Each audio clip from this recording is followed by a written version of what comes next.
Welcome to Kids Point.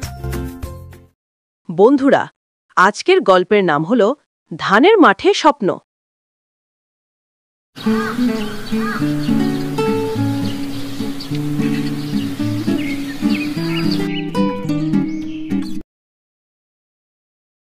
বাংলার এক শান্ত গ্রামে বাস করত মিরাজ নামের এক পরিশ্রমী কৃষক। ভোর হওয়ার আগেই তার দিন শুরু হতো। মেঠো পথে হাঁটতে হাঁটতে সে মাঠে যেত। কাঁধে লাঙল, হাতে দড়ি, আর সঙ্গে থাকত তার 2 গরু, কালো আর সাদা। ধানের মাঠ ছিল তার জীবনের স্বপ্ন। সবুজে ভরা মাঠে কাজ করতে করতে সে গান গাইত। গ্রামের মানুষ তাকে চিনত হাসি খুশি মিরাজ, যে কখনো হাল ছাড়ে না। কিন্তু এক বছরে প্রচুর বৃষ্টিপাত হলো। টানা বৃষ্টিতে মাঠ, ঘাট সব পানির নিচে তলিয়ে গেল। সে বছর ভয়ঙ্কর বন্যা এলো। কয়েকদিনে বৃষ্টিতে নদীর পানি বেড়ে গিয়ে মাঠের সব ফসল ভেসে গেল। বাড়ির উঠানেও পানি এসে পড়ল। গ্রাম জুড়ে হাহাকার পড়ে গেল। কারো ঘরে খাবার নেই, কারো ঘরে বীজ নেই। সবাই ভেঙে পড়ল। তখন অনেকেই বলল, এবার হয়তো আর ধান ফলানো যাবে না, এবছর আমরা না খেয়ে মরব। কিন্তু মিরাজ হার মানল না। সে সবাইকে ডেকে বলল, ভাই সব, যদি আমরা একসাথে পরিশ্রম করি তবে আবার নতুন ধান গজাবে।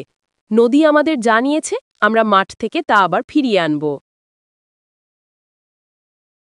বন্যার পানি নেমে যাওয়া পরপরই মিরাজ মাঠে নামল। সে সবাইকে একসাথে কাজ করতে বলল। সে নিজের জমির পাশাপাশি গ্রামের মানুষের জমিতেও কাজ শুরু করল।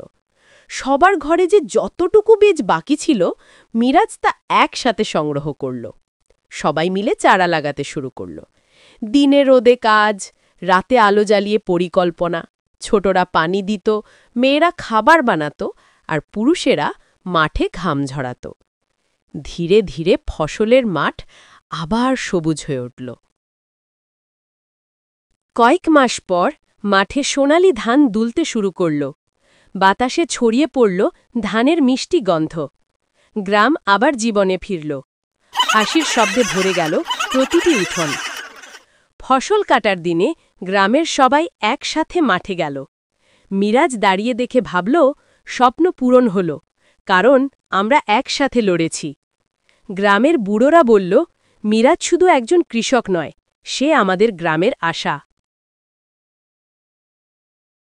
বন্ধুরা, এই গল্পের শিক্ষণীয় কথা হল, কষ্ট যত বড়ই হোক, একতা আর পরিশ্রম থাকলে সেই কষ্ট দূর করা সম্ভব। ভিডিওটি ভালো লাগলে লাইক, শেয়ার, কমেন্ট এবং সাবস্ক্রাইব করুন।